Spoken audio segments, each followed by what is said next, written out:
Les voy a invitar a que podamos orar y podamos pedir al Señor que nos guíe a través de su palabra y que podamos recibir fuerza, podamos recibir dirección a través del mensaje, que la palabra que es viva y eficaz pueda darnos el poder espiritual que necesitamos, podamos recibir fuerza y que podamos ser edificados todos a través de tener el privilegio de poder meditar por un momento en la obra de Cristo. Amén. Vamos a orar. Padre, en el nombre de Jesús, te damos tantas gracias, Señor. Gracias por estar con nosotros. Gracias por darnos tu palabra. Gracias por darnos el Evangelio. Gracias, Señor, porque realmente estamos aquí por tu gracia, porque es tu plan, porque es tu deseo, Señor, y porque tú has abierto nuestros ojos para ver aquello, Señor, en donde está tu deseo, en donde está tu corazón, para poder hablar a nuestras vidas y mostrarnos cuál es la voluntad que tú tienes, Señor, para nuestras vidas, para nuestras familias, para los lugares en donde vivimos, para este mundo, Señor. Que a través de tu palabra podamos recibir fuerza espiritual, Señor, que a través de tu palabra podamos recibir las respuestas a lo que afrontaremos esta semana, Señor, y que antes de buscar las respuestas en cualquier otro lugar, podamos recordar tu mensaje, Señor. Podamos meditarlo, podamos atesorarlo, podamos compartirlo, Señor, y podamos cada vez ir más profundo en este Evangelio que es eterno, que es glorioso y que es suficiente porque trata de la persona de Cristo. Es en Cristo en quien hemos recibido todo y es por la obra de tu Espíritu Santo que recibimos todo aquello que Cristo consumó a favor nuestro en la cruz, Señor. Gracias porque tú estás levantando a tu iglesia. Gracias, Señor, porque tú estás abriendo el entendimiento y abriendo los corazones, Señor, para que el Evangelio sea proclamado, para que el Evangelio sea restaurado, Señor. Y sabemos que, Señor, conforme el reino de Dios se establece en nuestras vidas, las tinieblas son quebrantadas. En el nombre de Jesús oramos. Señor, te pido que me guíes para poder hablar únicamente aquello que es el Evangelio, Señor. A no agregarle, a no quitarle, Señor, sino hablar únicamente tu palabra. Porque tu palabra es lo que necesitamos. Porque tu palabra es en donde está el poder. Porque tu palabra habla de Cristo. Señor, que podamos recibir la dirección para nuestras vidas a través de este mensaje. En el nombre de Jesús oramos. Amén y amén. Amén. Vamos a ir a Efesios. Creo que ya le dieron lectura. Efesios capítulo 2, versículo 1 en adelante. El título del mensaje es Cambiando lo fundamental. Cambiando lo fundamental. Esto no es algo que nosotros nos hayamos inventado, sino es algo que Jesús hizo con sus discípulos y es ahí a donde quiero que meditemos hoy por un momento. Antes de eso, voy a realizar una pequeña introducción para poder preparar el contenido central de la predicación. Efesios capítulo 2, versículo 1 al versículo 10, hermanos, si de repente por alguna razón nos quedáramos sin una Biblia a nuestro alcance, estos 10 versículos resumen perfectamente el contenido de la Biblia. Estos 10 versículos, hermano, hablan del centro de lo que es el Evangelio y del corazón de lo que es el Evangelio. En estos 10 versículos encontramos resumidos y condensados los contenidos más profundos del Evangelio. Gracias a Dios tenemos el Antiguo Testamento, tenemos el Nuevo Testamento, tenemos los Evangelios, tenemos las cartas, pero si algo podría quedar en nosotros es estos 10 versículos. ¿Les parece si yo leo el versículo 1 y ustedes el versículo 2 y así seguimos hasta el versículo 10? Dice Efesios capítulo 2, versículo 1, y Él os dio vida a vosotros cuando estabais muertos en vuestros delitos y pecados.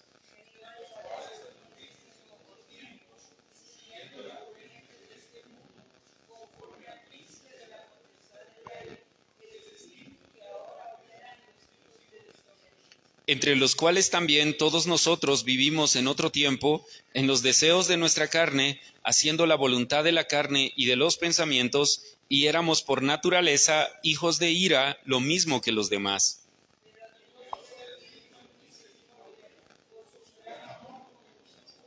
aun estando nosotros muertos en pecados, nos dio vida juntamente con Cristo, por gracia sois salvos.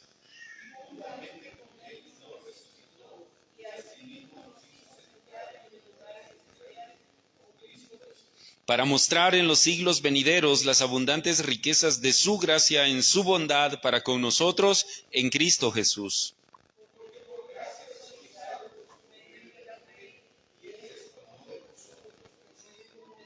No por obras, para que nadie se gloríe,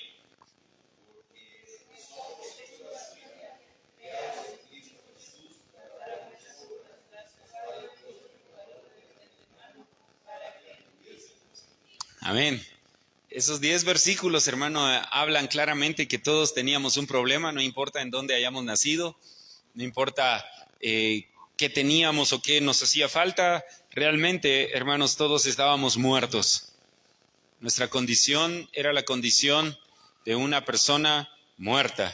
Y no solo estábamos muertos, sino estábamos muertos en delitos y pecados. Quiere decir que no solo estábamos por ahí inactivos o suspendidos, vagando, hermanos, sino nuestro caminar continuamente era el pecado.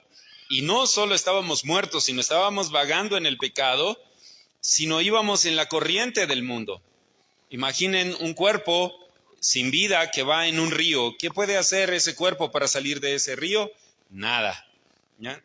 ¿Qué va a seguir ese cuerpo que está sin vida en ese río? Únicamente va a seguir la corriente. ¿Ya? ¿Y cuál es la corriente del mundo? Es una corriente espiritual.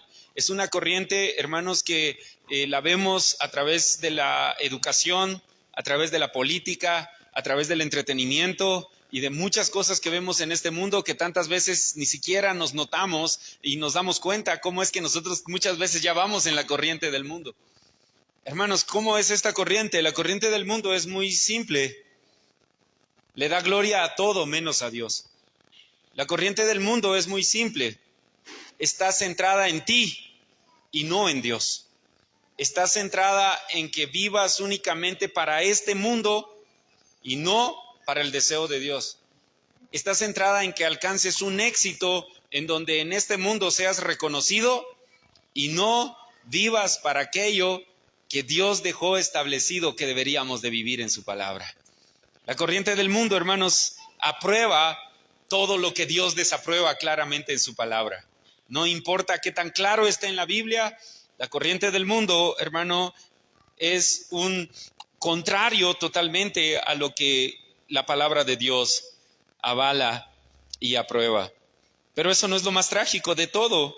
Lo más triste de todo es que sin que las personas lo sepan, nacen en un estado espiritual en donde ellos no son los dueños de su vida.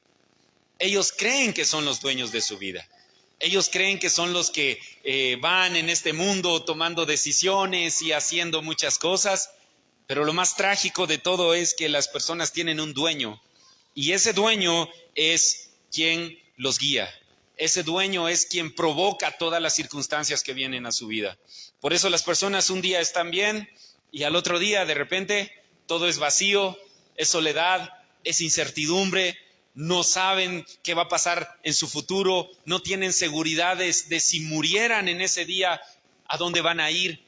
¿Ya? Algunos creen que se van a convertir en ángeles, otros creen que se van a convertir en polvo de estrellas o polvo del universo, otros creen que nada más se van a morir y ahí se acabó todo. Hermanos, toda la gente tiene una concepción de su vida, tanto antes de este mundo como en este mundo y después de este mundo, pero no tienen seguridad. Y al final, hermano, van en este mundo guiados bajo el príncipe de la potestad del aire. ¿Quién es el príncipe de la potestad del aire? Satanás. Esto es lo que las personas ignoran. Esto es lo que las personas no saben. El primer punto de la introducción, no del mensaje de púlpito, sino el primer punto de la introducción es que todas las personas tienen un problema físico. ¿Cierto o no?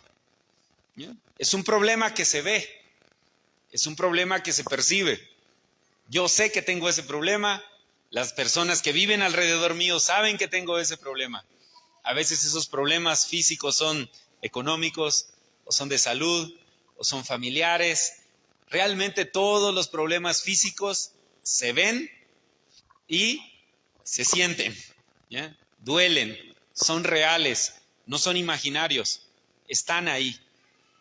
Lo triste es cuando las personas empiezan a hacer su vida de fe únicamente centrados en los problemas físicos, buscando una solución a su sufrimiento físico. Hoy es día domingo. En todo el mundo muchas personas hoy se están reuniendo. Muchas personas hoy apartaron este día para ir a la iglesia. Están alabando, están adorando, otros están sirviendo, otros están predicando, están enseñando, otros son maestros de niños y así. Todos están hoy dentro de un servicio dentro de la iglesia. La pregunta central es, ¿por qué lo están haciendo? ¿Cuál es su motivación central en reunirse? ¿Cuál es la razón por la cual están congregados en una iglesia? ¿Por qué están devocionando? ¿Por qué están sirviendo? ¿Por qué están cantando? ¿Por qué están predicando? ¿Cuál es la razón?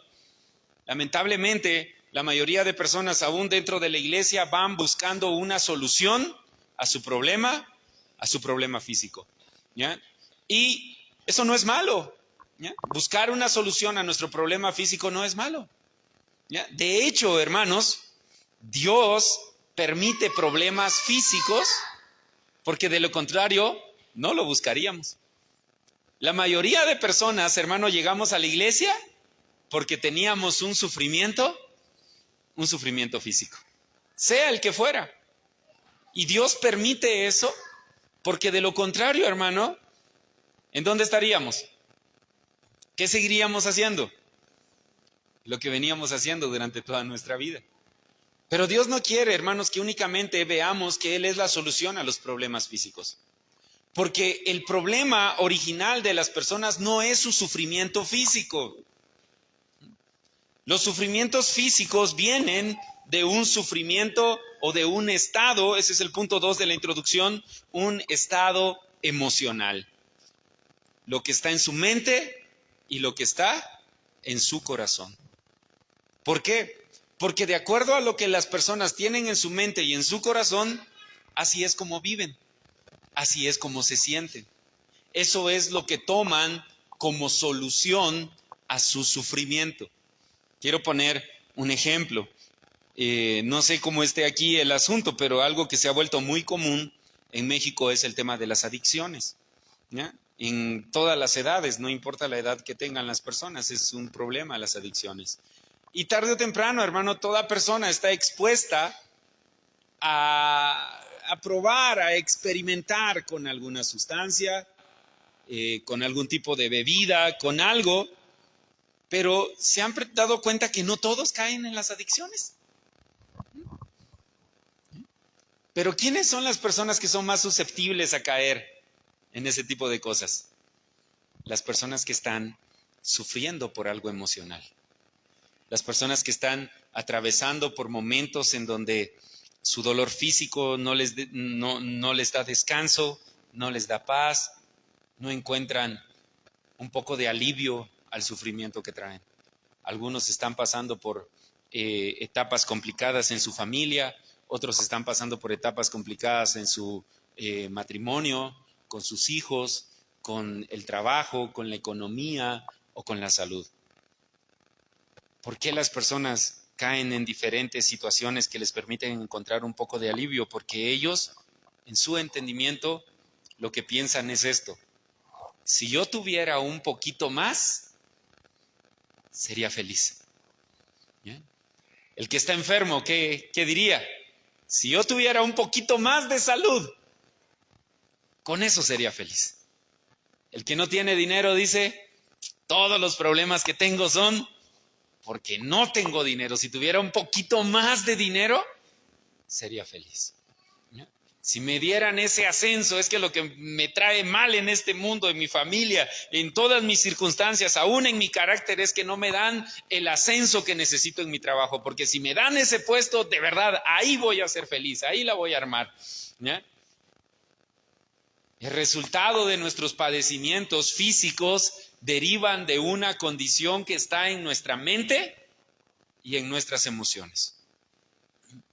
Si mi esposa me quisiera un poquito más, entonces yo todos los días me iría bien feliz a trabajar y regresaría bien feliz. Si mi esposo me amara un poquito más, si mis hijos no estuvieran haciendo lo que están haciendo, de verdad mi vida estaría bien tranquila, yo sería el padre o la madre más paciente de este mundo. Todos tenemos una forma de pensar y nuestra forma de pensar es lo que condiciona nuestro actuar y cómo vemos la vida y el mundo. ¿Pero qué creen? El mundo ha descubierto cómo solucionar eso. Por eso tenemos psicólogos, por eso tenemos diferentes tratamientos, gracias, para nuestras emociones. Si hay problemas en el matrimonio, ¿a dónde nos mandan? ¿Ya? A consejería matrimonial, ¿no? Si nuestros hijos están pasando una etapa en donde son niños problemas o de repente están ahí cayendo en cierto tipo de conducta que nosotros vemos que no les va a traer algo favorable, que es lo que hacen hoy las escuelas en la mayoría de lugares, ¿ya? Tienen psicólogos dentro de la iglesia, de la escuela, tienen tutores, los canalizan. Hermanos, el mundo está buscando cómo solucionar eso. Para las adicciones hay diferentes lugares en donde las personas pueden ser tratados y ser atendidos. Es decir, el mundo llega a entender que realmente hay un problema en la sociedad y los gobiernos en algunas partes del mundo tratan de decir, bueno, lo que tenemos que hacer es educar a nuestra gente porque cuando las personas sean educadas y tengan un nivel de educación muy alto, de verdad su vida va a cambiar, sus posibilidades van a cambiar.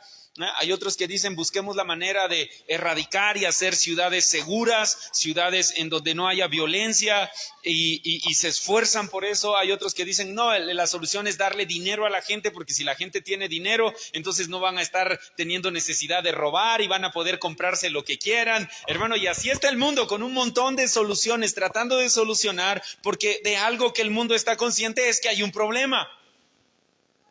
Pero lo que el mundo no puede ver es cuál es el origen de todos los problemas. Que no importa cuánto dinero le des a las personas, no importa cuánta educación tengan las personas, no importa qué tan seguros haga sus países, hay un problema, y ese es el tercer punto de la introducción, que es el problema espiritual.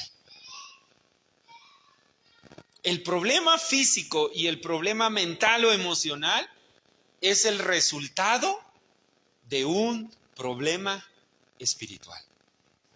Un problema espiritual que no se ve a los ojos. Es más, que las personas por su propia cuenta no pueden descubrir, no pueden entender. Muchas personas hoy están yendo a la iglesia y están sirviendo. ¿Por qué? ¿Cuál es la motivación de su corazón? ¿Ya? Porque quieren recibir una solución. Y hermanos, de verdad no estamos diciendo que en el evangelio no hayan soluciones. Repito, eso no es malo en el sentido estricto de querer desearlo. Amén. Pero como no, el origen de nuestro problema no es físico, cuando recibimos una solución física, ¿qué es lo que comúnmente terminamos haciendo? ¿Vivimos para Dios? ¿Vivimos para el deseo de Dios? Aquel que iba a la iglesia porque su motivación era sanar, ¿qué pasa cuando sana? ¿Ya? Al inicio empieza, Señor, gracias porque me sanaste. Mira, aquí en adelante voy a vivir para ti, para tu deseo. En un mes ya no lo ves en la iglesia. Porque cuando estaba enfermo no podía irse al estadio, no podía hacer lo que quisiera el domingo, pero ahora como ya sanó, dice, bueno, pues si Dios me sanó es para que yo siga viviendo mi vida. ¿Ya? El que venía porque tenía problemas económicos y de repente su economía empieza a cambiar y le empieza a ir bien y empieza a ser sustentado, dice en un momento, Señor, de verdad, mi economía va a ser para ti, Señor, porque tú fuiste el que está prosperando mi empresa, está prosperando mis negocios, Señor. Pero ¿qué pasa a los 3 meses? Ya no lo ves, anda en un crucero, ¿ya? anda conociendo todo el mundo, porque esa era la motivación que estaba en su corazón. Y repito, no estoy diciendo que sea malo ir al estadio, no estoy diciendo que sea malo tomar vacaciones, ¿ya? El punto es, ¿cuál es la motivación de nuestro corazón? ¿Cuál es la motivación de las personas que hoy están en una iglesia, que hoy están sirviendo? ¿Cuál es la razón que los impulsa? Hermano, tristemente, ellos no conocen cuál es su verdadero problema. Porque lamentablemente, hermanos, si se pierde el centro del evangelio, las personas nunca conocen cuál fue la razón por la que Dios les dio salvación. ¿Y cuál era su estado cuando Dios vino a ellos? Estamos viviendo un tiempo, hermano, en donde hay personas dentro de la iglesia que se creen mejores que otras. Estamos viviendo un tiempo, hermano, en donde los creyentes vienen y dicen, Señor, gracias porque sí fui un poquito destrampado, pero no tanto como este. Este sí, Señor, este sí estaba. Para que tú lo redimieras, este sí tenías que hacer un gran trabajo, Señor. Conmigo no, Señor, yo no fui la oveja negra de la familia, ¿ya? Muchas personas creen que es así. Hermano, muchas personas creen que algunos están más cerca de Dios que otros, ¿ya? De repente escuchamos y decimos, mire, esa persona es tan buena que está bien cerquita de Dios. Por eso es que él no va a la iglesia, por eso es que él no se congrega. Hermanos, tenemos que cambiar eso, porque esa es la responsabilidad de la iglesia. La responsabilidad de la iglesia es decirle a las personas cuál es su verdadero estado espiritual. Y de una vez le digo que en la medida que haga eso, hermano, habrá gente que lo crea y habrá gente que lo odie por decirle cuál es su estado espiritual. Habrá gente que, hermano, entienda y vea y Dios sobre en esa vida a través de su Espíritu Santo para decir de verdad, mi problema no es cuán moral o cuán inmoral soy. Hemos estado usando un ejemplo muy bueno, hermanos, de verdad. La primera persona a la que yo se lo escuché fue al pastor Eric, pero por lo que él me dijo, él lo escuchó de otro pastor y la cosa es que el ejemplo es muy bueno, pero no recuerdo quién lo dijo, se lo oí al pastor Eric la primera vez. Y, hermano, ¿cómo es el estado de una persona no creyente? Es como imaginar un campo de batalla, en donde hace 3 meses mataron a un soldado en esa batalla. En donde hace 1 mes mataron a otro soldado. En donde hace 1 semana mataron a otro soldado. En donde hace 1 día mataron a otro soldado. ¿Cuál es la diferencia entre esas personas? La diferencia es que uno está más descompuesto que otro, ¿ya? Al que asesinaron hace 1 hora,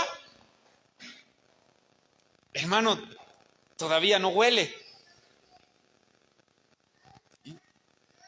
Pero ¿qué tal el que ya tiene 3 meses en ese campo?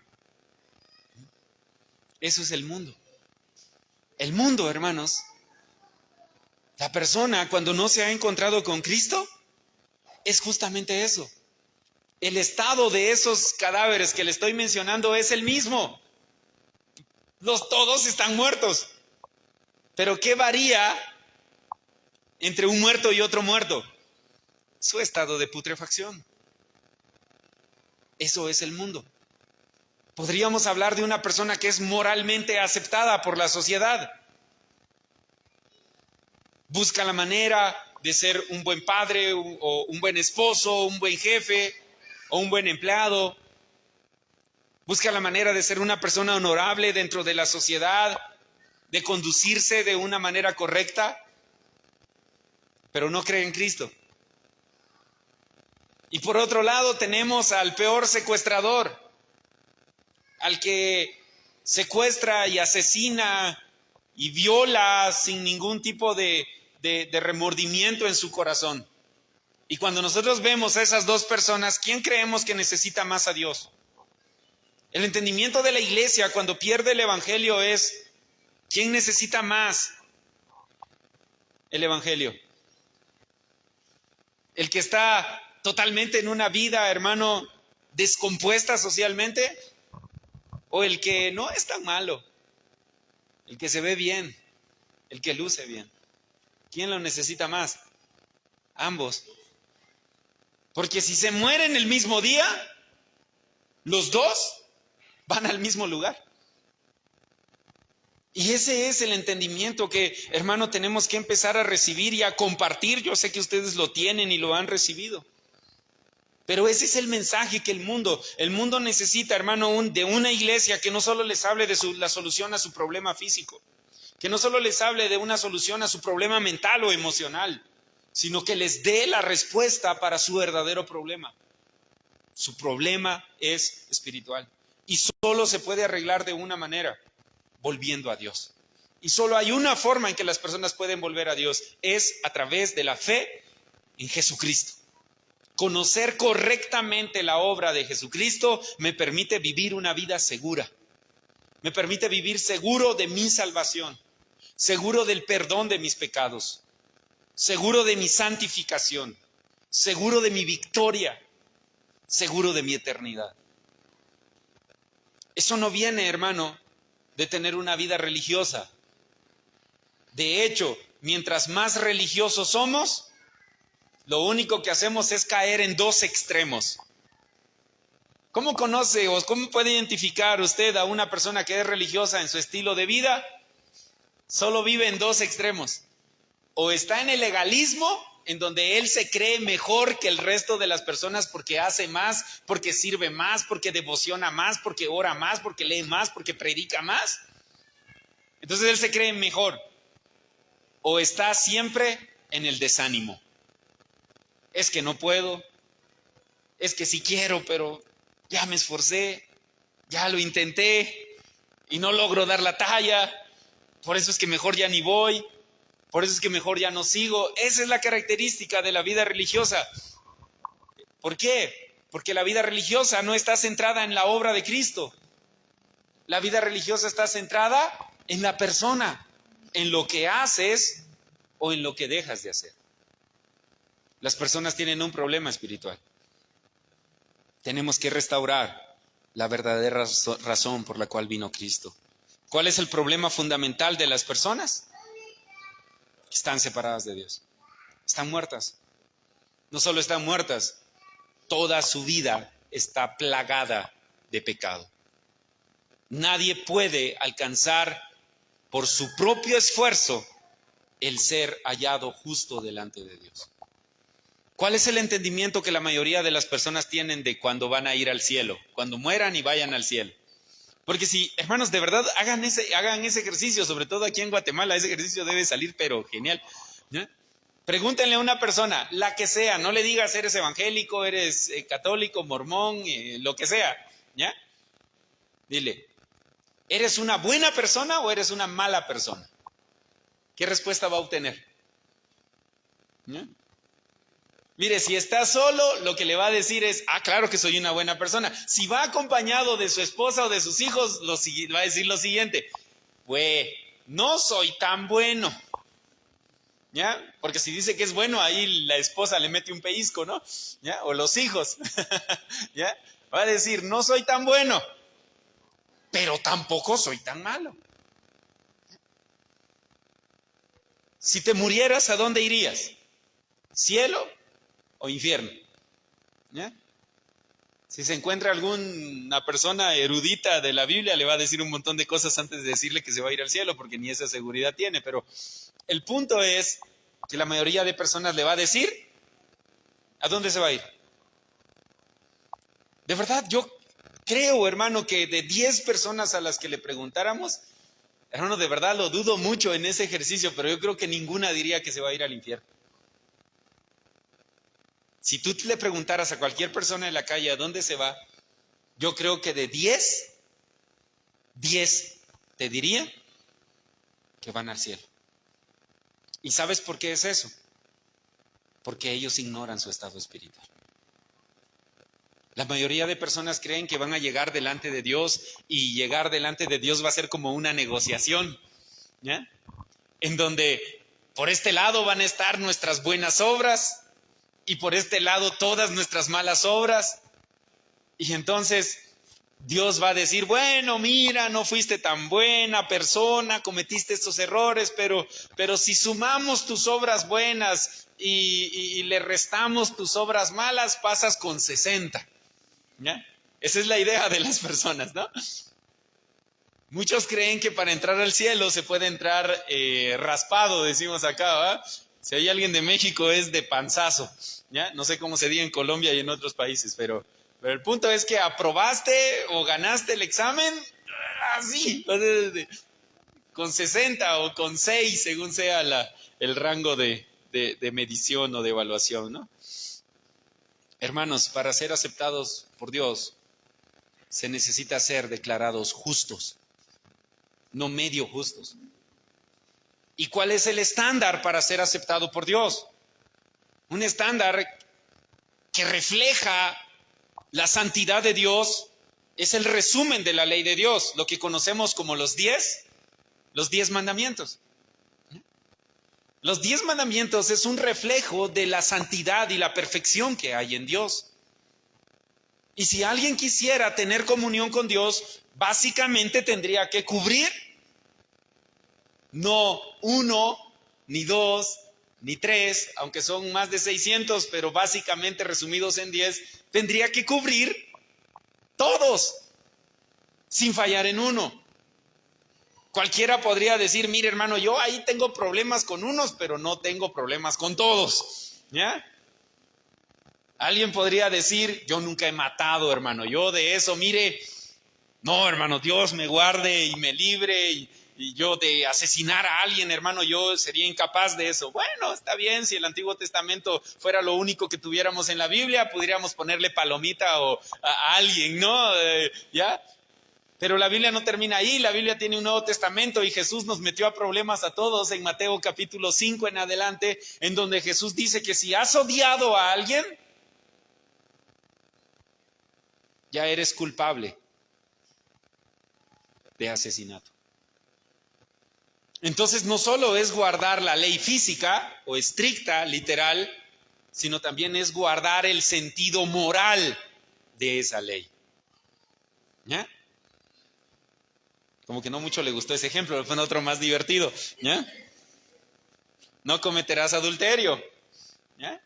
Ese era el sentido estricto de la ley. Cualquier fariseo del tiempo de Jesús podía decirle a Jesús, yo no he adulterado. Y Jesús le dice, si has visto a una mujer y la has codiciado y la has deseado en tu corazón, ya adulteraste. Cuando nosotros vemos eso, hermano, algo que viene a nuestra mente es que es imposible ser aceptado por Dios. No tendrás otro Dios delante de mí. Dice, hermano, no, mire, yo siempre Dios, hermano, yo no, hermano, yo nunca he sido idólatra. Me podrán acusar de cualquier cosa, hermano, pero yo nunca fui, hermano. Para eso tendríamos que vivir los 365 días del año, cada minuto, cada segundo, centrados en vivir para la gloria de Dios. ¿Quién hace eso? Nadie.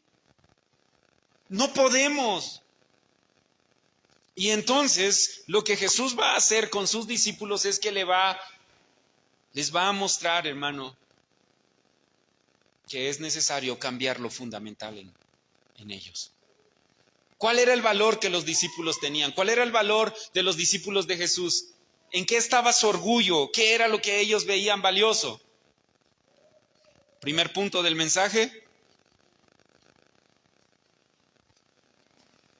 ¿Qué es realmente ser bendecido?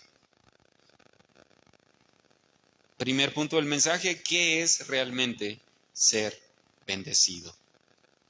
Vamos a ir a Mateo capítulo 5.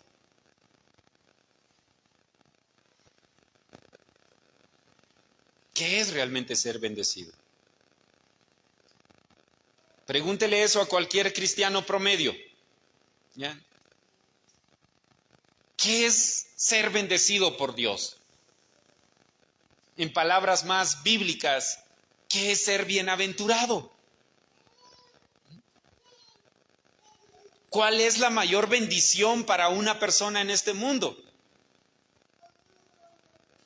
Y no estoy diciendo que eso ya se lo pregunte a no creyentes. No, pregúntele a personas creyentes. ¿Qué es ser bendecido? ¿Qué le van a decir? Hermano, ¿sabe a dónde se van a ir? A lo físico. Hermano, mire, gracias a Dios no me he enfermado. Eso es bueno, no estoy diciendo que sea malo, ¿ya? Sí quiero dejar claro eso. Pero la mayoría de personas cree que las bendiciones de Dios tienen que ver con lo físico, esencialmente. La mayoría de las personas creen que ser bendecido o bienaventurado tiene que ver con que en este mundo no nos pase nada. Porque, hermanos, si somos honestos, todos queremos que no nos pase nada. Que nuestra economía esté bien, que nuestra salud esté bien, que nuestra familia camine bien, que nuestra esposa, nuestros hijos, y así me puedo seguir. Si somos honestos, es lo que queremos. Y por no entender el estado espiritual y el problema espiritual que todos tenemos, o afortunadamente teníamos, es, hermano, que hemos rebajado la identidad que Dios nos ha dado y las bendiciones que Dios nos ha dado, las hemos rebajado únicamente a cosas físicas. Es más, cuando nos va bien en el trabajo, hermano, de repente, no aquí, no allá, ¿ya? Ahí dice, hermano, esta semana sí hubo bendición. ¿Ya? ¿A qué se refiere eso? ¿Ya? ¿Ya? A que las cosas salieron bien, ¿no? Y andamos bien felices. Y damos culto. Y nos gozamos. Pero ¿qué tal cuando no? Entonces esta semana no nos bendijo Dios. ¿Ya?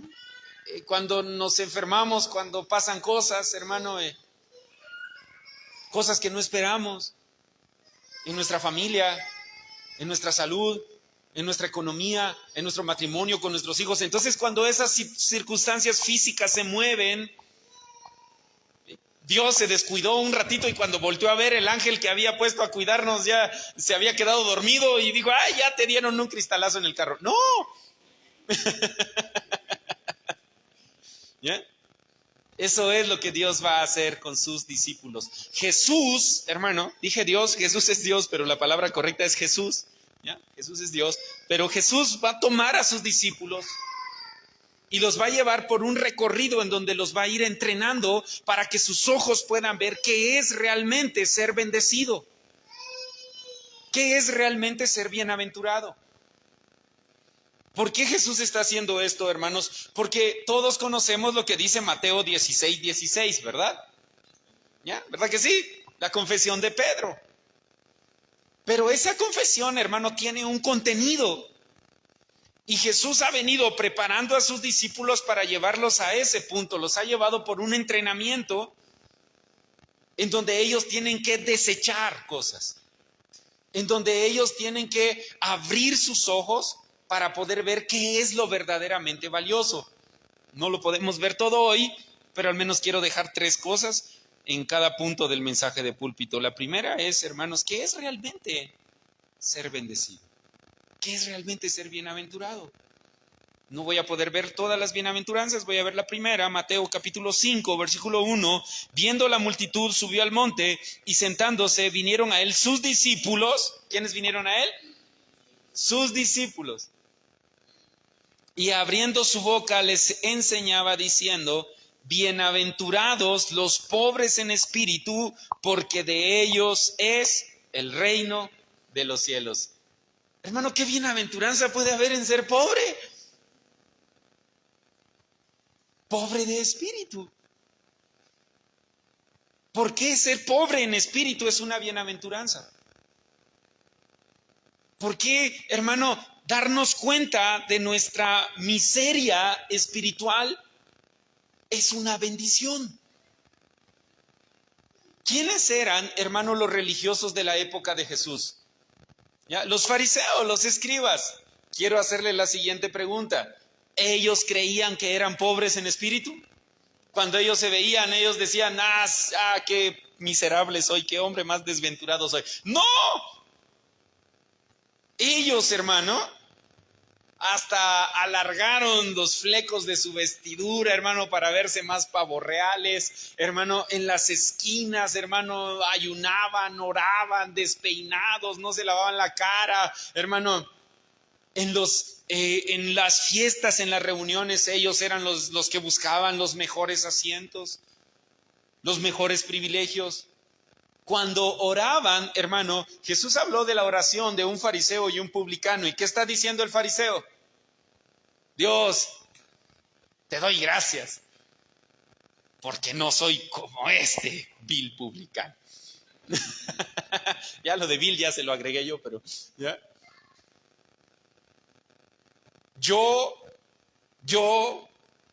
esa es la oración del fariseo. Yo hago, yo soy, yo sirvo. ¿En quién está centrada la vida del fariseo? En él, en sus obras. Y entonces cuando viene Jesús diciendo arrepentíos porque el reino de los cielos se ha acercado, él dice, yo no necesito ese mensaje, yo ya estoy en el reino de los cielos.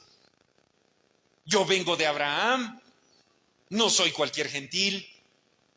Ahí en mi genealogía puedes ver de qué tribu desciendo. Yo soy hijo de Dios. ¿Acaso no es ese el estándar de las personas religiosas? Yo hago, yo soy mejor que aquel. ¿Por qué? Porque a mí Dios me usa más. Yo sirvo más, yo ofrendo más, yo. ¿Quién se lleva la gloria? Después de todo ese yo, al final hay uno dice, gloria a Dios. ¿Ya? O sea, es la postdata, ¿no? Son las letras pequeñas del contrato, gloria a Dios, pero ¿quién luce? Yo. Y esas personas, ¿qué fue lo que hicieron con Cristo? ¿Qué fue lo que hicieron con Jesús? Lo rechazaron. El mensaje de Jesús no tenía cabida en ellos. Porque Jesús, hermano, hablaba de una enfermedad espiritual. Jesús hablaba, hermano, de que las personas estaban lejos y distantes de Dios.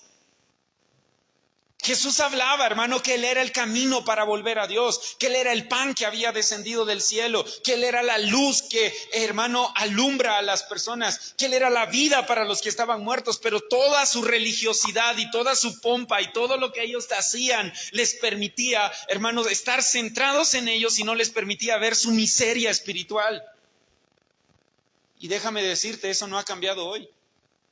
Cuando tú le predicas a alguien que Jesús es el Cristo y que Cristo es suficiente y que Cristo consumó todo en la cruz, ¿sabes qué hacen los religiosos?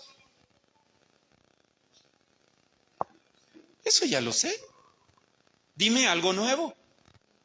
¿Qué fue lo que le dijeron los fariseos a Jesús? Haznos una señal. ¿Qué señal tienes? Haznos un milagro. Muéstranos algo. Hermanos, ¿sabes cuál es la mayor bendición? ¿Qué es realmente ser bendecido? Habernos dado cuenta de que estábamos muertos en delitos y pecados, que estábamos en la corriente del mundo y que éramos gobernados por Satanás.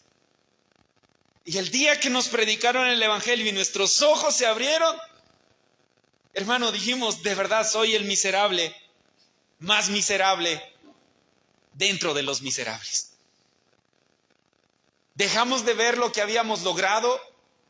A algunos el evangelio nos encontró adentro de una iglesia, a otros fuera de la iglesia, pero no importa, hermano, porque el resultado es el mismo. Cuando nosotros vemos lo distante que estamos de Dios, lo lejano que estamos de Dios y lo imposibilitados que estamos de volver a Dios, es cuando el evangelio brilla.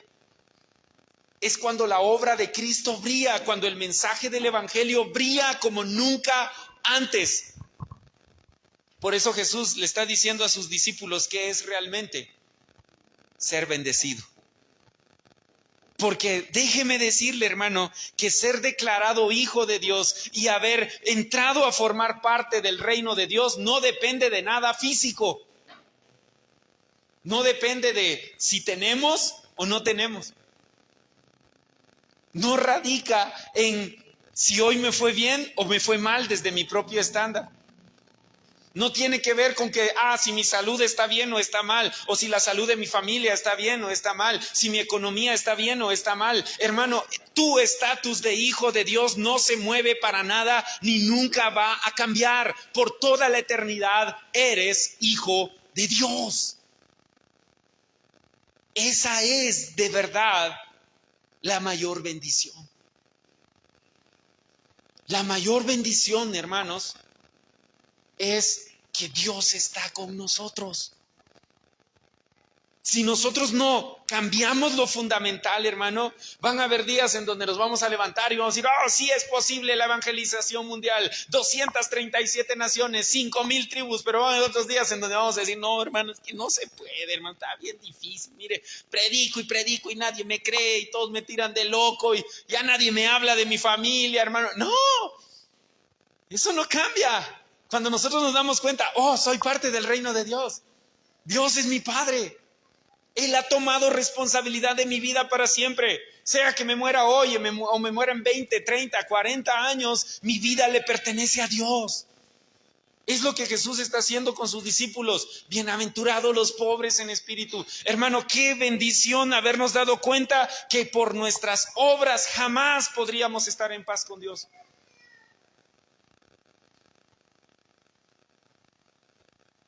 ¿Cómo le iba con el tema del arrebatamiento? Esa risa, ¿no? ¿Yeah? Hermano, ¿cómo nos iba con el tema de que cuando Cristo regresara y teníamos que dar la estatura del varón perfecto? ¿Cómo nos iba? ¿Ya? ¿Cuándo queríamos que Cristo viniera? El domingo. ¿Ya? En el mejor de los casos. ¿Ya? ¿Ya? Porque aún saliendo de la iglesia ya iba uno mal, ¿no? O dentro iba uno a servir y ya sabía uno, ¿no? ¿Ya? Hermanos, de verdad, no teníamos seguridad de que donde Cristo está, nosotros estaríamos. ¿Por qué? Justamente por eso, porque no habíamos visto nuestra bancarrota espiritual, no habíamos visto nuestra pobreza espiritual.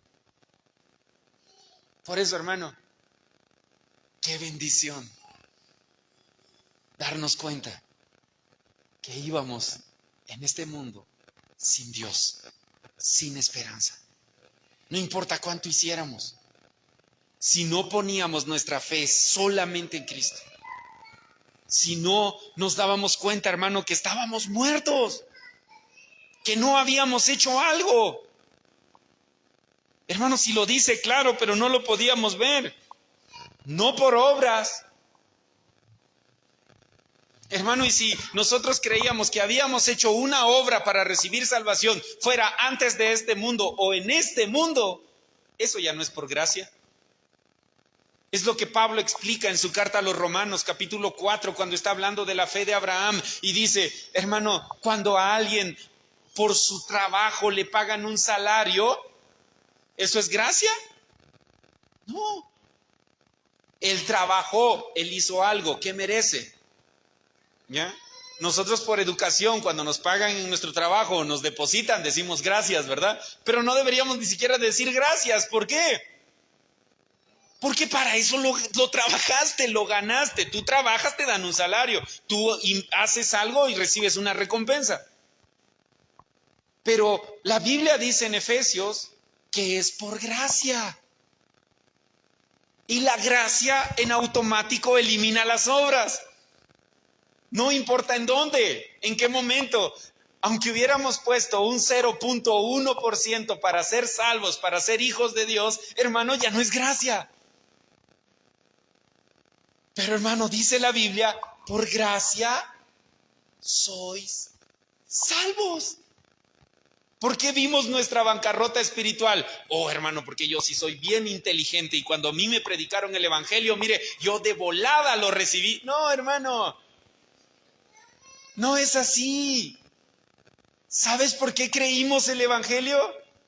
Porque a Dios le plació revelarnos el evangelio. Esa es una verdadera bendición. De hecho, hermano, déjeme decirle, no hay bendición más grande en este mundo que esa.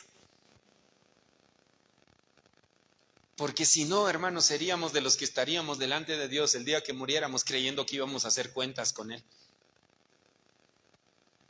No nos alcanzaría. Punto 2 del mensaje.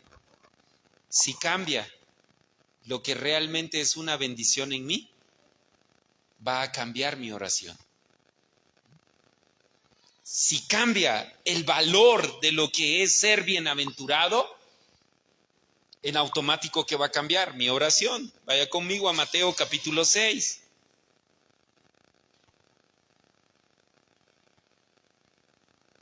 Vamos a leer del 25. ¿Amén?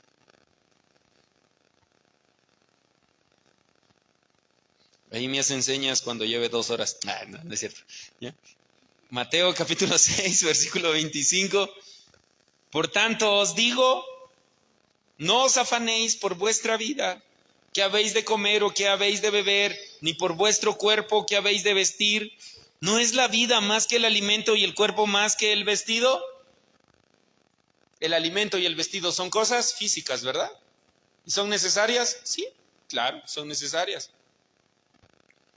Mirad las aves del cielo, que no siembran, ni ciegan, ni recogen en graneros, y vuestro Padre Celestial las alimenta. ¿No valéis vosotros mucho más que ellas? ¿Se da cuenta el valor? ¿Qué es lo que Jesús está cambiando? Está cambiando lo fundamental en sus discípulos.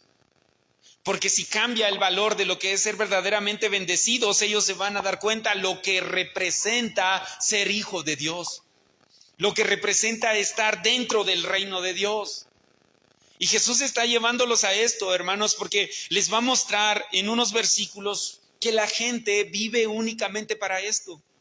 No solo los no creyentes, sino lamentablemente muchos creyentes. Sigo, dice, ¿quién de vosotros, versículo 27, podrá por mucho que se afane añadir a su estatura un codo? Y por el vestido, ¿por qué os afanáis? Considerad los lirios del campo, cómo crecen, no trabajan ni hilan, pero os digo que ni aun Salomón con toda su gloria se vistió así como uno de ellos. Y si la hierba del campo que hoy es y mañana se echa en el horno, Dios la viste así, ¿no hará mucho más a vosotros, hombres de poca fe? Versículo 31. No os afanéis, pues diciendo, ¿qué comeremos? ¿O qué beberemos? ¿O qué vestiremos? Porque los gentiles, y ponga atención ahí en el concepto es, hermano, los no creyentes o las personas que no se han encontrado con Cristo. Hermano, porque los gentiles buscan todas estas cosas. Pero ¿cuál es tu verdadero valor? ¿Qué es ser de verdad bienaventurado? Es la línea que sigue. Pero vuestro Padre. Les corté la inspiración, Padre Celestial. ¿A dónde está llevando Jesús a sus discípulos a decirle, tú veías que era valioso ser judío, tu descendencia, de dónde venías, que eras descendiente de Abraham? No, ven a mí. Tú tienes un problema espiritual, que era el mismo problema que Abraham tenía. Tienes que hacer lo mismo que hizo Abraham. Abraham creyó. Por eso es que Abraham ofrecía sacrificios. ¿Qué es lo que Jesús está enseñándole a sus discípulos? Cuando tú crees en mí, Dios no solo se vuelve tu Dios, sino también se vuelve tu Padre. Y tu Padre sabe que tenéis necesidad de todas estas cosas. ¿Qué está diciendo la Biblia, hermanos? Que nosotros no vamos a la deriva en este mundo. Ya no estamos bajo lo que Satanás quiere. Ya no estamos, hermano, muertos. Ya no vamos a lo que el reino de las tinieblas quiere. Nosotros tenemos un Padre en el cielo que está pendiente de nuestra vida, que sabe de qué tenemos necesidad, que sabe qué necesitamos comer, vestir, vivir, desarrollarnos en este mundo. Por eso, hermanos, es que nuestra oración cambia. ¿Por qué oran las personas? Hermano, póngase a pensar en un momento así, imagine, ¿por qué las personas hoy están orando en las iglesias? Los que se fueron a congregar, ¿por qué están orando? ¿Cuál es el centro de su oración? ¿El deseo de Dios? ¿O dame? Te pido. Hermanos, aún la oración por no conocer la verdadera bendición de ser hecho hijo de Dios, hermano, de verdad la oración suena a incredulidad. Señor, no me dejes. Señor, no me desampares. Hermanos, si eres hijo de Dios, nunca nos vamos a quedar desamparados. Si somos hijos de Dios, nunca Dios nos va a dejar. ¿Por qué? Porque su Espíritu Santo ha sido puesto dentro de nosotros. Somos sellados con su Espíritu Santo. Las bendiciones que están pegadas allá, hermano, el Espíritu Santo mora dentro de ti y te guía. Eso no va a cambiar. Dios no nos va a dejar, Dios no nos va a desamparar. Cuando entendemos el valor del Evangelio y el valor de lo que hemos recibido, nuestra oración cambia a agradecimiento y al deseo de Dios. Es lo que sigue, versículo 33. Mas buscad primeramente el reino de Dios y su justicia, y todas estas cosas os serán añadidas. Lo que está diciendo es: cambia lo fundamental, cambia el valor. Date cuenta lo que es realmente tu identidad ahora en Cristo y que no necesitas estar, Señor, mira, no se te va a olvidar que tengo que pagar esto, Señor, no te va a olvidar que estoy enfermo, Señor, no te va a olvidar mi situación. No, cambia eso por acción de gracias. Gracias porque eres mi Padre. Gracias porque estás conmigo. ¿Y qué tenemos que hacer? ¿Qué sí tenemos que hacer? Busca primeramente el reino de Dios. ¿Y qué es buscar primeramente el reino de Dios? Es entender lo que Cristo hizo. Porque Él es el reino de Dios. Ese fue el mensaje de Jesús. Por el tiempo no lo leímos, pero hermano, lo encontramos en Mateo.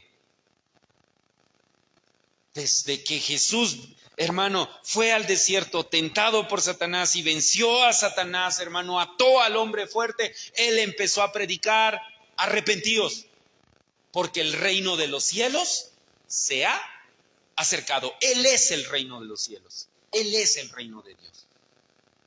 ¿Qué es buscar entonces primeramente el reino de Dios? Hermano, es esa comunión que tenemos con Cristo, es nuestro tiempo personal con Cristo.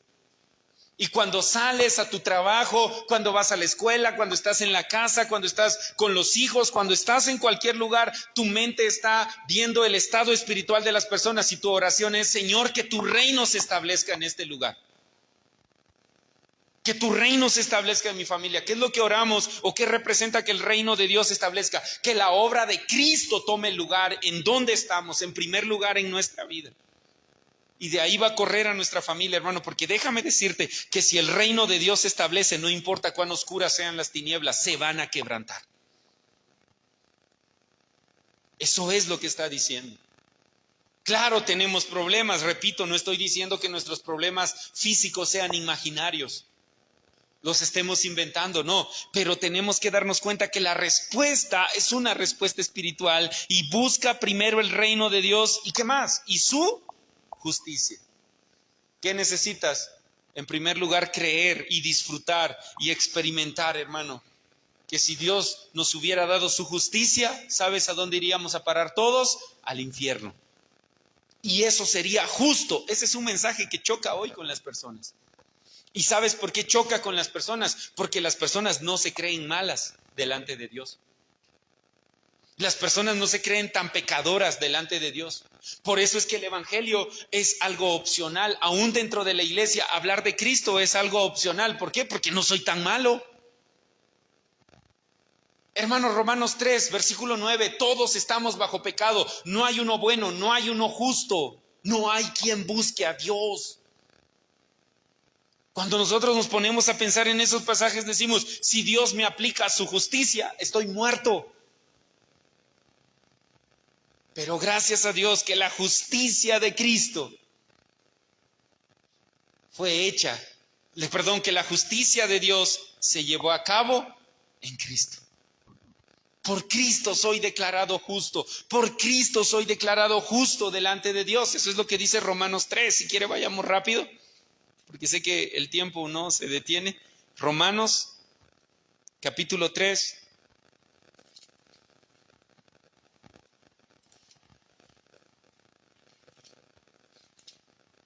Romanos capítulo 3, versículo 23, es un pasaje muy conocido. Esto es la conclusión del estado espiritual de todas las personas. Por cuanto todos pecaron y están destituidos de la gloria de Dios. No dice porque unos pecaron poquito y otros pecaron mucho, entonces algunos están más cerca de Dios. No, todos estamos destituidos de la gloria de Dios. Pero no termina ahí. Versículo 24, siendo justificados. Amén. Siendo declarados justos, siendo justificados gratuitamente por su gracia mediante la redención que es en Cristo Jesús, a quien Dios puso como propiciación por medio de la fe en su sangre para manifestar su justicia a causa de haber pasado por alto en su paciencia los pecados pasados, con la mira de manifestar en este tiempo su justicia, a fin de que Él sea el justo y el que justifica al que es de la fe de Jesús. Eso es buscar primeramente su reino y primeramente su justicia. Si cambia lo que es verdaderamente una bendición, va a cambiar lo que es la oración. Vamos a darnos cuenta que nuestra oración no es el departamento de quejas y sugerencias del cielo, sino vamos a darnos cuenta que la oración es nuestro tiempo más feliz, en donde podemos venir y decirle gracias porque estás conmigo. Gracias porque soy tu hijo. Señor, tengo tantas necesidades y tantas dificultades, pero tú las conoces. Tú eres mi padre. Yo soy tu hijo. Señor, que tu reino se establezca en mi familia. Todos esos problemas que tengo, hermanos, si es el problema con el esposo, con la esposa, con los hijos, tú empiezas a ver y a decir, su problema es que está separado de ti, Señor. Que la obra de Satanás sea quebrantada en su vida. Que pueda creer en el evangelio. Usa mi vida para proclamar el evangelio. En mi casa, en mi familia, en mi trabajo, en la escuela, en donde esté. ¿Se da cuenta? Si entiendo el problema, mi oración va a cambiar. Señor, que tu reino se establezca. Todo este temor y toda esta ansiedad que tengo por comer, por qué he visto, por qué va a pasar el día de mañana. Señor, ¿qué va a suceder conmigo, con mi familia? Hermano, todo eso queda de lado cuando te das cuenta que Dios no escatimó a su propio Hijo, sino que lo envió en rescate por ti y por mí. ¿Cómo no nos dará con Cristo todas las cosas? Nuestra oración cambia.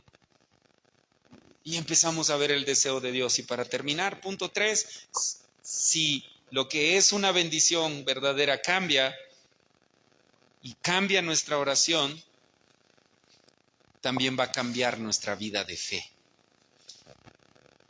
Mateo capítulo 7.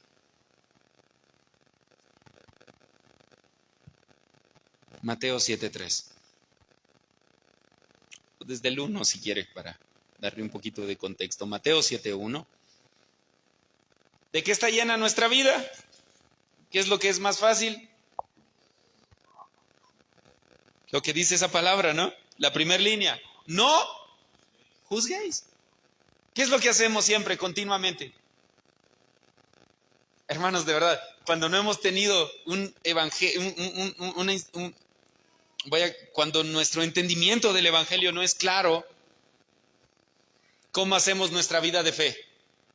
Es más, déjeme decirle, ¿cómo hacemos el evangelismo cuando no hemos entendido el evangelio? Porque, hermano, era increíble cómo hacíamos evangelismo sin entender el evangelio. Pero, ¿qué dice? No juzguéis. ¿Ya? Y aunque está escrito, hermano, ¿qué es lo que hacemos? Juzgar. ¿Ya? Versículo 3. ¿Por qué miras la paja que está en el ojo de tu hermano y no echas de ver la viga que está en tu propio ojo? Hermano, ¿cómo hacemos nuestra vida de fe sin el evangelio? Es que mira, no cambia lo que hace, lo que dice, no te das cuenta. Ya han pasado tantos años ¿Qué es lo que está diciendo Jesús? Si cambias lo que es verdaderamente una bendición y cambia tu oración, también va a cambiar la forma en la que vas a ver a las personas. ¿Cuál es el problema de las personas? ¿Por qué las personas hacen lo que hacen? Déjame decirte esto. ¿Por qué las personas nos causan daño? ¿O por qué traen conflictos a nuestra vida? ¿Porque son malos? ¿Porque no nos quieren?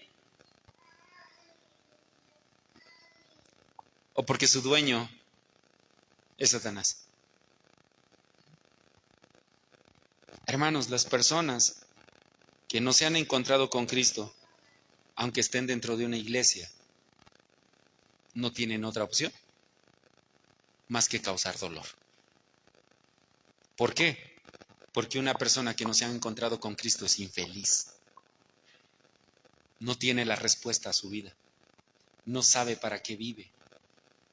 Por eso es que aún tenga muchas cosas, todo eso, hermano, al final se vuelve dolor para él y para las personas que están a su alrededor. ¿Qué es lo que Jesús está hablando a sus discípulos? No juzguen según el estándar de los fariseos. ¿Cuál era el estándar de los fariseos? Ellos se creían justos. ¿Por qué es ser bienaventurado? ¿Por qué es, hermano, que darte cuenta de tu pobreza espiritual es una bienaventuranza? Porque siempre vas a depender de Cristo.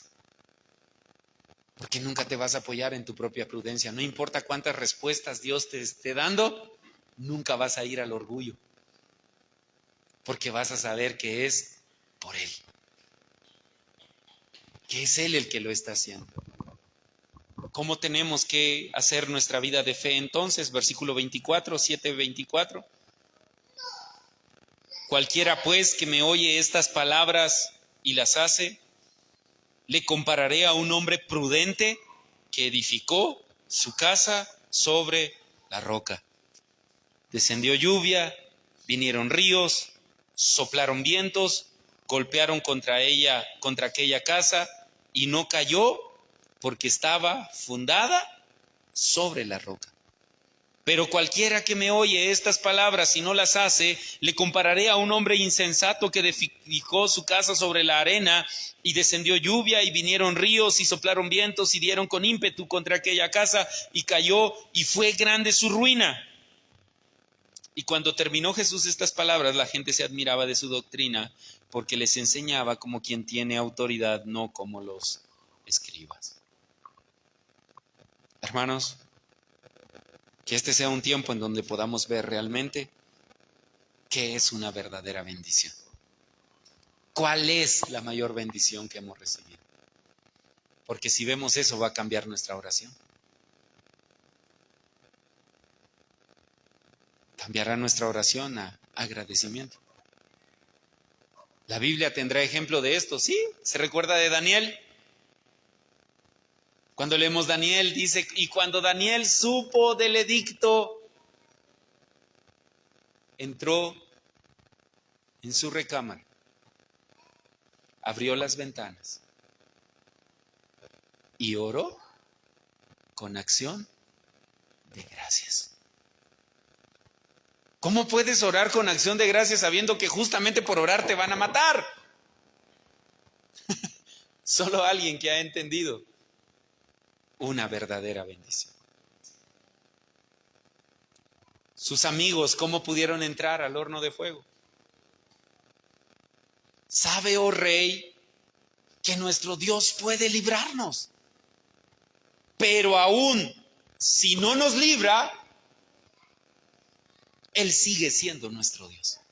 ¿Quién puede hacer eso? Solo aquel que entendió lo que ha recibido, el valor de lo que ha recibido. Una nueva identidad. Está bien si mi situación cambia. Gloria a Dios. Pero si no cambia, gloria a Dios. Dios está en control de mi vida. Él conoce mi pasado, mi presente y mi futuro. Gloria a Dios. No hay mayor bendición que ser hijo de Dios. Ahí está resuelto todo. Es lo que dice Efesios. ¿Ya? Con Cristo, hermano, fuimos resucitados. Y no termina ahí, sino dice que estamos juntamente con Cristo sentados. ¿Qué es lo que está diciendo? Toda tu vida, de principio a fin, está preservada en las manos de tu Padre. Y de ahí nadie te podrá arrebatar. Ese es el valor del Evangelio. Ese es el valor de lo que hemos recibido. Y cuando entendemos eso, dejamos de juzgar y empezamos a orar. Señor, esa persona necesita el Evangelio.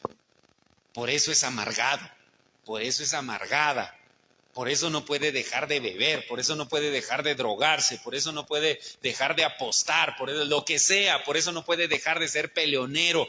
Su problema es que está separado de ti, Señor. Establece tu reino en su vida. Úsame a mí para predicarle el Evangelio. No uses a nadie más. Por eso establece primero tu reino en mí. Que yo sea la persona más feliz con este Evangelio. Que yo sea la persona más dichosa con este Evangelio. Porque entonces lo que gobierna la vida de esa persona se va a quebrantar. Te vas a dar cuenta cómo Dios lo va haciendo. Cómo de la nada las personas empiezan a decirte, eres cristiano, ¿verdad?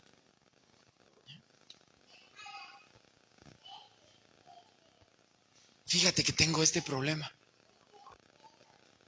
Si nosotros perdemos la perspectiva, hermano espiritual, ¿de qué empezamos a hablar? Del problema, ¿verdad? Fíjate que tengo problemas en mi matrimonio. Ah, ¿qué crees? Que yo también. No, es que está bien difícil la situación, ¿no? No, hermano, eso lo puede hacer el mundo, eso lo puede hacer la psicología. La iglesia es columna y baluarte de la verdad. Háblale de su estado espiritual. Es bien fácil. Los árboles en la tierra, los peces en el agua, hermano. Ahí está el camino de salvación. Háblale del origen, del principio, háblale del problema y háblale de la solución. Y que Dios obre, porque nosotros no podemos hacer nada por convertir o convencer a las personas. No, es el Espíritu Santo, pero el Espíritu Santo va a obrar, como dice el apóstol Pablo en su carta a los Corintios, por la locura de la predicación del Evangelio. Hablemos de Cristo. Es lo que las personas necesitan. Si cambia nuestro estándar de lo que somos ahora en Cristo, va a cambiar nuestra oración. Y si cambia nuestra oración, va a cambiar nuestra vida de fe. Que seamos las personas, hermano, que pueden dar la respuesta. Porque aunque parece que hay muchas iglesias, la mayoría de las iglesias ni conoce el problema, mucho menos el valor de la solución a ese problema. Amén y amén. Vamos a orar. Padre, en el nombre de Jesús, te damos tantas gracias, Señor.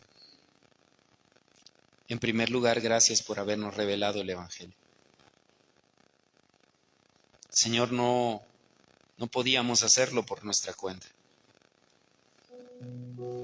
Señor, no podíamos volver a ti.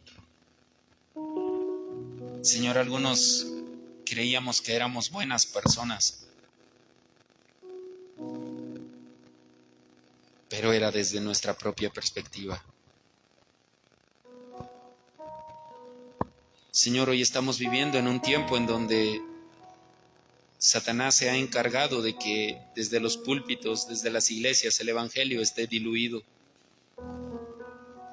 Que se hable de las cosas físicas, que tengamos una devoción solo para cambiar lo físico. Pero tu palabra nos enseña, Señor, que Lo físico puede cambiar sin necesidad del Evangelio. Una persona puede alcanzar el puesto laboral que estaba buscando, una persona puede sanar de su enfermedad, una persona puede encontrar estabilidad en su matrimonio y aún así perderse eternamente. Señor, tú nos has llamado como tus discípulos para hacer una cosa: disfrutar el Evangelio, creer este Evangelio, aferrarnos a este Evangelio,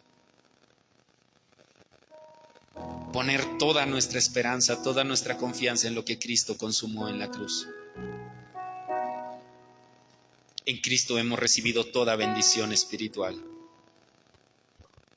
Somos bienaventurados porque nos hemos dado cuenta, no por nuestra propia inteligencia o capacidad, sino por tu amor y tu gracia a través de tu Espíritu Santo, que íbamos en este mundo sin Dios, sin esperanza, vagando en el pecado, en la muerte espiritual, bajo el dominio de Satanás. Pero tú enviaste a Cristo. No hay mayor bendición que ser declarado hijo tuyo.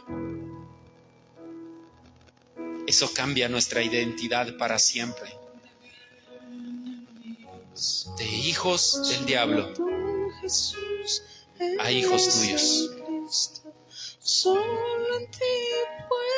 Te damos gracias. Te damos gracias por eso. Gracias porque podemos ver nuestro estado espiritual, para poder ver el estado espiritual de las demás personas. Si cambia el verdadero valor de la salvación, cambia nuestra oración.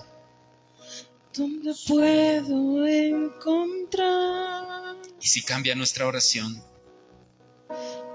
dejamos de vivir para lo nuestro. La paz que sabe consolar. Dejamos de vivir para nuestro propio éxito y empezamos a vivir para tu deseo. Que tu reino se establezca. Que las personas salgan de las tinieblas a tu luz admirable. Eso es el evangelismo. Cambia nuestra vida de fe. Dejamos de juzgar y nos volvemos las personas que oran. Nos volvemos las personas que su vida está siendo edificada sobre la roca que es Cristo, sobre la obra que es Cristo. Señor, si alguien está escuchando este mensaje por primera vez, obra en esa persona el milagro del nuevo nacimiento. Que esa persona pueda darse cuenta, Señor, que lo físico se puede solucionar, pero lo espiritual solo tiene una solución. Es poner nuestra fe en Cristo, nuestra esperanza en Cristo. Que hoy sea ese día, Señor, para esa persona en donde cambie de dueño, en donde pase de muerte a vida eterna. ¿De dónde viene mi En el nombre de Jesús. Solo tú, Jesús. Y los que ya hemos creído que Jesús es el Cristo, solo en ti puedo confiar. A través de este entrenamiento que Jesús hizo con sus discípulos, podemos cambiar lo fundamental, ¿de dónde viene que es la verdadera bendición, que es la oración y que es la vida de fe. En el nombre de Jesús, Señor, te damos gracias. Y no necesito Amén. más. Y amén.